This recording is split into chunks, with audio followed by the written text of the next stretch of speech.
ኢትዮጵያ የምግብና የስርዓተ ምግብ ችግሮችን ለመቅረፍ ያደረገች ባለችው ጥረት ዓለም አቀፉ የስነ ምግብ ጉባኤ በዚህ በአዲስ አበባ እንዲካሄድ ተመርጣለች። ከዚህ በፊትም በተለይ የምገባ ማዕከላትን በየትምህርት ቤቶቹ በመጀመር ያሳለፈችው እና የሰራችው ስኬት ምናልባትም ለዚህ ጉባኤ ተመራጭ እንዳደረጋት መረጃዎች እየወጡ ነው። ዓለም አቀፍ ጉባኤ እንግዲህ ሲካሄድ ዝም ብሎ የሚካሄድ አይደለም።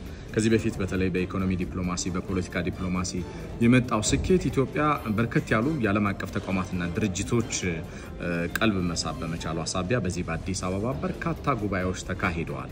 ይሄ እንግዲህ ሐምሌና ነሐሴ ወር ይካሄዳል ተብሎ የሚጠበቀው የዓለም አቀፍ የስነ ምግብ ጉባኤ በዋነኛነት ኢትዮጵያ በምግብ ሉዓላዊነት ራስ ለመቻል ያስመዘገበችው ያለውን ውጤትና ቀደም ሲል እንደነገርኳችሁ የህፃናት ምገባ ማዕከልን በማቋቋምና በሺዎች የሚቆጠሩ ህፃናትን ህይወት ታድጎ ወደ መደበኛ የትምህርት እንቅስቃሴያቸው እንዲገቡ በማድረግ ረገድ ለሰራችው ስራ እንደዚሁም ደግሞ በምግብ ሉዓላዊነት እየተከናወኑ ባሉ በግብርናው ክፍለ ኢኮኖሚ እየተከናወኑ ባሉ ስራዎች ለሰራችው ስራ ምንዳ ይሆን ዘንድ ይሄን ዓለም አቀፍ ጉባኤ ለማካሄድ ተመርጣለች። ዋና ጉዳዮች ምንድናቸው? ኢትዮጵያ ይሄን ዓለም አቀፍ የስነ ምግብ ጉባኤ ለማካሄድ መመረጧስ በግብርና ዲፕሎማሲው ያለው አንድምታ እንደምን ይገለጻልና ተያያዥ ጉዳዮችን ተጨማሪ ዝርዝር ጉዳዮችን በኢቢሲ ሁሉም የዶት ስትሪም አማራጮች ገብታችሁ እንድትከታተሉ ጋብዛችኋለሁ። በእያላችሁበት ሰናይ ጊዜ